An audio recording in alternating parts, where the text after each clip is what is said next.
Hello, আমার বিশেষ শ্রোতা বন্ধুদের জানাই আমার আন্তরিক ওয়েলকাম।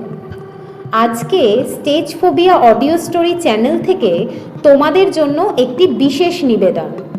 আমার খুব পছন্দের হেমেন্দ্র কুমার রায় রচিত জয়ন্ত মানিক সমগ্র থেকে একটি গল্প। গোয়েন্দা কাহিনীর লেখক হিসেবে যে সমস্ত চরিত্রগুলি হেমেন্দ্র কুমার রায় সৃষ্টি করেছেন সেগুলোর মধ্যে থেকে বেশ জনপ্রিয় জুটি হলেন জয়ন্ত মানিকের জুটি। তার গোয়েন্দা কাহিনীগুলির নায়ক জয়ন্ত মানিক। হেমেন্দ্র কুমার রায়ের বেশ কিছু অ্যাডভেঞ্চার কাহিনীতে শখের গোয়েন্দা জয়ন্ত মানিক ও তাদের বন্ধু সুন্দরবাবুকে একত্রিত করে পেশ করেছেন পাঠকের সামনে। হেমেন্দ্র কুমার রায় তার কাহিনীর মাধ্যমে যে সমস্ত চরিত্রগুলি সৃষ্টি করেছেন তার মধ্যে সব থেকে জনপ্রিয় জুটি হলো জয়ন্ত মানিক। জয়ন্ত হলো মূল গোয়েন্দা আর তার সাগরেদ ছিল মানিক। তারা দুই বন্ধু, একই বাড়িতে থাকে। হেমেন্দ্র কুমার রায়ের লেখা থেকে জানা যায় যে জয়ন্তের বয়স 21-22-এর বেশি হবে না। তার লম্বা চেহারার জন্য তাকে বয়সের চেয়ে একটু বড় দেখায়। মানিক বা মানিকলাল বয়সে জয়ন্তের চেয়ে 2-1 বছরের ছোট। দুজনেই অবিবাহিত, অর্থ সম্পত্তির অভাব নেই, নিজের বাড়িতেই লাইব্রেরি, ল্যাবরেটরি সবই আছে। গোয়েন্দাগিরি এদের শখ। এদের বুদ্ধি এতটাই প্রখর আর সাহস এতটাই প্রবল যে পুলিশ যখন কোনো অপরাধের তদন্ত করতে নেমে হাল পায় না, তখন পুলিশ অফিসার সুন্দরবাবু আসেন জয়ন্তের সাহায্যপ্রার্থী হয়ে। জয়ন্ত মানিক সিরিজের কাহিনীতে অবিচ্ছেদ্য মজাদার চরিত্র সুন্দরবাবু। হেমেন্দ্র কুমার নিজস্বতায় উজ্জ্বল। এই অ্যাডভেঞ্চার কাহিনীগুলি বেশ রোমাঞ্চকর। আজকে সেইগুলোর মধ্যে থেকেই একটি কাহিনী শুনে নেওয়া যাক। জয়ন্ত মানিক সমগ্র খণ্ড 1 থেকে হেমেন্দ্র কুমার রায় রচিত আজকের গল্পটির নাম হলো এপ্রিলস্য প্রথম দিবসে। বইটি সম্পাদনা করেছেন সমুদ্র বসু। আর গল্প পাঠে থাকছি আমি সুরূপা রায়। সেদিন সুন্দরবাবু আমাদের প্রভাতী চায়ের আসরে হাজিরা দিতে এত বিলম্ব করে ফেলেছিলেন যে আমরা তার আসার আশায় দিয়েছিলাম জলাঞ্জলি। অবশেষে তিনি এলেন বটে, কিন্তু অতিশয় খাপ্পা অবস্থায়। রাগে ফুলতে ফুলতে এবং আপন মনে এই বলতে বলতে তিনি ঘরে ঢুকলেন। হ্যাঁ রে ফাজিল ছোকরা, একবার যদি হাতের মুঠোয় পাই পুলিশের কেরামতি বুঝিয়ে দেব। আমি কৌতূহলাক্রান্ত হয়ে বললুম, কি ব্যাপার সুন্দরবাবু, আপনার দ্বিতীয় রিপু হঠাৎ এতটা প্রচণ্ড হয়ে উঠল কেন? ধপাস করে চেয়ারে বসে পড়ে সুন্দরবাবু বললেন, আরে ওই শশী চৌধুরীর কথা বলছি। এবার বিলাতে টহল মেরে এসে নিজেকে সে মস্ত বড় কেউকেটা বলে ধরে নিয়েছে। অর্থাৎ বলে কি জানো, বাঙালি পুলিশ হচ্ছে ফুলিশ জীব। দৈব সহায় না হলে আমরা নাকি কোনো মামলায় সফল হতে পারি না। যে কোনো চতুর ব্যক্তি আমাদের চোখে ধুলি নিক্ষেপ করতে পারে ইত্যাদি। শশী চৌধুরী ব্যক্তিটি কে? আমার প্রতিবেশী। ব্যাংকে মোটা মূলধন গচ্ছিত রেখে বাপ গিয়েছে পরলোকে, আর ছেলে ইহলোকে বসে করছে তার দৈনন্দিন সদ্ব্যবহার। অবিবাহিত, আত্মীয় বলতে কেউ নেই। লন্ডনে স্কটল্যান্ড ইয়ার্ডে গিয়ে বিলাতি পুলিশ দেখে আমাদের আর আমল দিতে চায় না। আমরা যে অপদার্থ এটা প্রমাণ করবার জন্য সে নাকি বাজি রাখতেও রাজি আছে। জয়ন্ত বললেন, আরে ওসব ছেঁড়া কথা ছেড়ে দিন। এদিকে চা যে শীতল পানীয় হয়ে ওঠার উপক্রম। সুন্দরবাবুর মৌখিক উচ্ছ্বাস সঙ্গে সঙ্গে বন্ধ হয়ে গেল। তিনি তাড়াতাড়ি এক হাতে টোস্ট আর এক হাতে সেদ্ধ ডিম তুলে নিলেন। 3 দিন পরে দূরভাষে সুন্দরবাবুর বাণী এসেছে, জয়ন্ত ঝট্টি পা চালিয়ে আমাদের পাড়ার 30 নম্বর বাড়িতে চলে এসো। ভীষণ হত্যাকাণ্ড, লাশ লোপাট। 30 নম্বর খুঁজে পেতে দেরি লাগলো না। মাঝারি আকারের বাগানের মাঝখানে একখানা সুদৃশ্য দ্বিতল বাড়ি। ফটকের কাছে পাহারাওয়ালাদের সঙ্গে দাঁড়িয়েছিলেন সুন্দরবাবু। কে খুন হয়েছে মশাই? সেদিন চায়ের আসরে যার কথা বলেছিল সেই শশী চৌধুরী। বলেন কি? সেদিন তার কথায় রেগে গিয়েছিলুম, কিন্তু আজ তার জন্য আমার দুঃখ হচ্ছে। বেচারা আর বাজি রাখতে পারবে না। হায় রে পোড়া কপাল! এই তো মানুষ, এই আছে এই নেই, তবু এত লাফানি ঝাপানি। শশীবাবুকে খুন করলো কে? সেইটাই তো আমাদের আবিষ্কার করতে হবে। খালি খুনি নয় হে, লাশও অদৃশ্য। লাশ নেই, সে আবার কি কাণ্ড! শোনো তবে সংক্ষেপে সব কথা। শশীবাবু মাঝে মাঝে শখ করে নিজেই নিজের মোটর চালিয়ে বেড়াতে যান।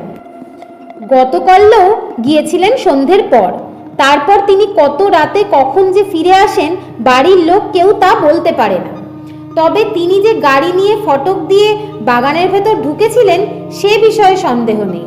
সকালে দেখা যায় বাগানের এক ধারে গাড়িখানা রয়েছে, ভিতরে চালক বা আরোহী কেউ নেই, কিন্তু গাড়ির ভেতরে সব জায়গায় রক্ত ছড়াছড়ি। একটা হাতখানেক লম্বা রক্তাক্ত লোহার ডান্ডাও পাওয়া গিয়েছে, নিশ্চয়ই মরণাস্ত্র। জয়ন্ত বললে, বাড়ির ভিতরে খোঁজ নিয়েছেন তো? সে কথা আর বলতে, খানা তল্লাশের আর বাকি নেই কিচ্ছু। তন্ন তন্ন করে খুঁজেছি, বাড়ির ভেতরে লাশ বা অন্য কিছুই নেই। তবে গাড়ির ভিতরে আরও 3টে জিনিস পাওয়া গিয়েছে। শশীবাবুর ছিন্ন ভিন্ন চুড়িদার পাঞ্জাবি, এক পাটি জুতো আর মানিব্যাগ, সবই রক্তাক্ত। পাঞ্জাবির সোনার বোতাম আর মানিব্যাগের টাকা কড়িও অদৃশ্য। শশীবাবুর হাতে সোনার হাতঘড়ি ছিল, তার আঙুলে ছিল খুব দামি হীরের আংটি।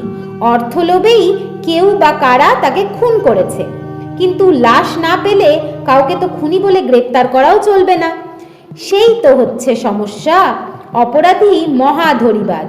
খুন খারাপি হয়েছে নিশ্চয়ই, কিন্তু আমাদের হাতে রক্তাক্ত মোটর ছাড়া আর কোনো প্রমাণ নেই। গাড়িখানা কোথায়? আমার সঙ্গে এসো। বাগানের বাঁধানো পথের উপরে খানিক এগিয়েই গাড়িখানা পাওয়া গেল। সুন্দরবাবু বললেন, বাঁধানো পথ, খুনির পায়ের ছাপ পাওয়ার উপায় নেই। হত্যাকাণ্ডের সময় যে লোহার ডান্ডাটা ব্যবহার করা হয়েছে তার একদিকে রুমাল জড়ানো আছে, পাছে আঙুলের ছাপ পড়ে, সেই জন্যই এই সতর্কতা। কিন্তু শশীবাবু হয়তো নিহত না হয়ে কেবল আহত হয়েছেন। গাড়ির ভিতরে কত রক্ত দেখেছো? এত রক্তপাতের পর কোনো মানুষ কি বাঁচতে পারে? আর একটা আহত মানুষকে চুরি করার মানেও হয় না। সত্য, গাড়ির ভিতরে যেন রক্ত গঙ্গা। গাড়ির গায়ে রক্ত, পিছনে বসবার গদিতে রক্ত, তলদেশেও চাপ চাপ রক্ত, দেখলে মাথা ঘুরে যায়। শুধু সামনের গদিতে নেই রক্তের ছোপ। জয়ন্ত এক মনে তীক্ষ্ণ চোখে সেই রক্তাক্ত গাড়ির দিকে তাকিয়ে রইল খানিকক্ষণ। তারপর একটা ছোট শিশি আনিয়ে একটু রক্ত তুলে নিল। সুন্দরবাবু বললেন, এই দেখো লোহার ডান্ডাটা, এর ওপরেও রক্তের দাগ দেখছো? দেখছি বলে ডান্ডাটা সে ভালো করে পরীক্ষা করলো। আমি বললুম, কিন্তু বাগানের পথের কোথাও এক ফোঁটা রক্ত নেই। তাও দেখছি আর ভাবছি, আজকে তারিখ কত? সুন্দরবাবু বললেন, এপ্রিল মাসের 1। তারিখটা মনে রাখবেন। তা রাখবো বই কি। তোমার আর কি বক্তব্য আছে পরে জানাবো। চলো মানে, তারিখের কথা তুললে কেন? তুমি কি বলতে চাও? লাশ লুকিয়ে অপরাধী আমাদের এপ্রিল ফুল বানাতে চায়? ঠিক তাই। জয়ন্তের আহ্বানে আজ দুপুরেই সুন্দরবাবু এসে উপস্থিত হয়েছে। কি ব্যাপার জয়ন্ত, অসময়ে জরুরি তলব কেন? গুমখুনের মামলা নিয়ে এখনো মাথা ঘামাচ্ছেন তো? দস্তুর মতো ঘামাচ্ছি, কিন্তু কিছুই সুরাহা করতে পারছি না। নিজের ঠিকানায় আমি খবরের কাগজে এই বিজ্ঞাপনটা দিয়েছিলাম, পড়ে দেখুন। জয়ন্তের হাত থেকে খবরের কাগজটা টেনে নিয়ে সুন্দরবাবু পাঠ করলেন। বাবু শশীনাথ চৌধুরী, আমরা এপ্রিল ফুল হইনি। অবিলম্বে আত্মপ্রকাশ ও আমার সঙ্গে দেখা না করলে সমূহ বিপদে পড়বেন। সুন্দরবাবু চমকে বললেন, এই বিজ্ঞাপনের অর্থ কি? এ কোন শশী চৌধুরী? জয়ন্ত বলল, যে শশী চৌধুরীর রক্তাক্ত গাড়ি আমরা দেখেছি, শশীবাবু আমার বিজ্ঞাপনের উপদেশ শুনেছেন। তিনি বহাল তবিয়তে আপাতত পাশের ঘরেই লজ্জিত মুখে অপেক্ষা করছেন। আমরা ডাকলেই দেখা দেবেন। প্রথমে রক্তাক্ত গাড়িখানা দেখেই আমার সন্দেহ জাগ্রত হয়েছিল। দেহের ওপর প্রচণ্ড অস্ত্রাঘাত করলে রক্ত পড়ে ছিটকে, কিন্তু গাড়ির সর্বত্র রক্ত দেখে আমার মনে হয়েছিল কেউ যেন তা সাবধানে লেপন করে দিয়েছে। দ্বিতীয় দ্রষ্টব্য ছিল শশীবাবু নিজেই গাড়ির চালক, অথচ চালকের আসন রক্তহীন। তৃতীয়ত, বাগানের পথে ছিল না এক বিন্দু রক্তের ছাপ। একটা রক্তাল্পুত দেহকে স্থানান্তরিত করতে গেলে মাটির ওপর রক্ত পড়বে না? এ একেবারে অসম্ভব ব্যাপার। তারপর দেখলুম লোহার ডান্ডাটা। মারাত্মক প্রহার করা হলে ডান্ডার ওপরে মানুষের গায়ের ছাল চামড়ার টুকরো পাওয়া যেত, কিন্তু সেসব কিছুই ছিল না। তারপর বাড়িতে এসে শিশির রক্ত নিয়ে বৈজ্ঞানিক পরীক্ষা করে আমার সমস্ত সন্দেহ দূর হয়ে গেল। গাড়িতে যে রক্ত পাওয়া গিয়েছে তা মানুষের নয়, পশুর রক্ত। তখন বেশ বুঝলুম শশীবাবু সশরীরে সুস্থ অবস্থায় ইহলোকেই বর্তমান আছে। কিছুদিন লুকিয়ে থেকে পুলিশের সঙ্গে একটু তামাশা করতে চান। সুন্দরবাবু বললেন, তামাশা? পুলিশের সঙ্গে তামাশা? আমি শশীবাবুকে গ্রেপ্তার করব।